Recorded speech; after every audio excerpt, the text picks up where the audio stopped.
বাবা খামেনির চেয়েও 10 গুণ বেশি কঠোর ছেলে মোস্তফা, যেন সত্যিকারের বীর পুরুষ।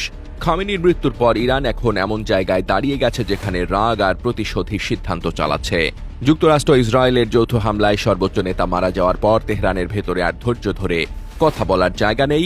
এখন সবাই চাচ্ছে বড় জবাব, দ্রুত জবাব, ভয় ধরিয়ে দেওয়া জবাব। এই পরিস্থিতিতে যদি খামেনির ছেলে মোস্তফা ক্ষমতার সামনে চলে আসে, তাহলে কূটনীতি আরো পিছিয়ে যাবে, সামরিক সিদ্ধান্ত আরো সামনে আসবে, আর পুরো মধ্যপ্রাচ্য নতুন করে আগুন জ্বলবে।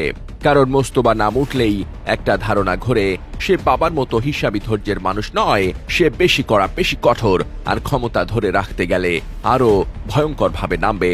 খামেনির মৃত্যুর পর ইরানের ক্ষমতার ভেতরে যে নড়াচড়া শুরু হয়েছে সেটাকে এখন সবাই উত্তরসূরি যুদ্ধ হিসেবেই দেখছে। এই সময়টাই সবচেয়ে বিপজ্জনক, কারণ দেশের ভেতরে নিরাপত্তা বাহিনী, গোয়েন্দা বলয়, কট্টরপন্থী গোষ্ঠী সবাই একসঙ্গে শক্ত অবস্থান নেয়, কেউ ছাড় দিতে চায় না। এই ভেতরের খেলায় মোস্তফা নাম বারবার আসে, কারণ দীর্ঘদিন ধরেই তাকে পর্দার আড়ালের শক্ত মানুষ হিসেবে বলা হয়। ইসলামিক রেভলিউশনারি গার্ড, গোয়েন্দা সংস্থা আর ক্ষমতার ভেতরের লোকজনদের সঙ্গে তার প্রভাব আছে বলেই আলোচনা। বিরোধীদের কাছে সে আতঙ্কের নাম, আর কট্টরপন্থীদের কাছে সে শক্ত হাতে দেশ চালানোর লোক। 2009 সালের বিক্ষোভ দমন করা দমন নীতি, এসব ঘটনার সঙ্গে তার নাম নানা সময় উঠে এসেছে বলেই তাকে ঘিরে ভয় আরো বড়। আলী খামেনি অনেক সময় ধাপে ধাপে চাপ বাড়ানোর নীতিতে চলতেন, অনেকটা হিসেব করে, সময় নিয়ে, কৌশল করে। কিন্তু এখন ইরানের পরিবেশ বদলে গেছে। শীর্ষ নেতৃত্ব আঘাতের পর প্রতিশোধের তাগিদ এতটাই তীব্র যে নরম কথা বলার জায়গা ছোট হয়ে গেছে। সাম্প্রতিক মিসাইল আর ড্রোন হামলাগুলো নিয়ে ধারণা করা হচ্ছে, সিদ্ধান্তগুলো আরো কঠোরভাবে নেওয়া হচ্ছে, এবং এর ভেতরে মোস্তফার ভূমিকা থাকতে পারে।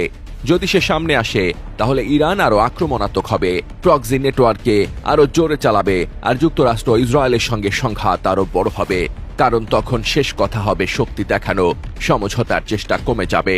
এই বদলের প্রভাব শুধু ইরানেই থাকবে না, লেবানন, সিরিয়া, ইয়েমেন, ইরাক, এসব জায়গায় ইরানের যে নেটওয়ার্ক আছে সেগুলো আরো সক্রিয় হয়ে উঠতে পারে। উপসাগরীয় দেশগুলোর উপর চাপ বাড়বে, কারণ যেখানেই উত্তেজনা বাড়ে সেখানেই বন্দর, বিমানবন্দর, তেল অবকাঠামো সব ঝুঁকির মধ্যে পড়ে।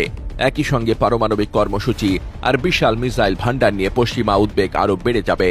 নতুন নেতৃত্ব যদি কঠোর হয়, তাহলে নিষেধাজ্ঞা, পাল্টা চাপ, সামরিক প্রস্তুতি সবই বাড়তে পারে, আর এতে আগুন আরো ছড়িয়ে পড়ার সুযোগ তৈরি হয়।